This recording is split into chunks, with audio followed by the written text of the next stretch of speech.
నమస్కారం ఘంటారావానికి స్వాగతం ముందుగా ప్రధానాంశాలు మూడేళ్లు పూర్తి చేసుకున్న మోదీ ప్రభుత్వం దేశాన్ని సూపర్ పవర్ గా మార్చడమే లక్ష్యమన్న నరేంద్రుడు సంక్షేమ పథకాలు పేదలకు అందేలా చూడండి అవినీతిని సహించను కలెక్టర్ల సమావేశంలో సీఎం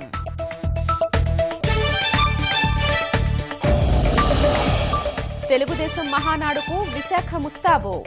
ఏయూలో నిర్వహణపై అభ్యంతరాల్ని తోసిపుచ్చిన హైకోర్టు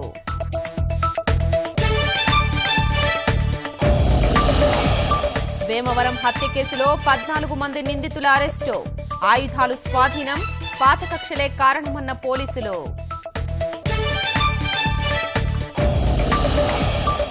ప్రకాశం విశాఖ కడప జిల్లాల్లో గాలివాన బీభత్సం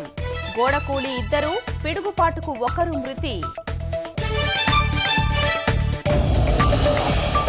సోనియా విందుకు హాజరైన 17 పార్టీల నేతలు రాష్ట్రపతి ఎన్నికల్లో ఉమ్మడి అభ్యర్థి ఎంపికపై నిర్ణయం వాయిదా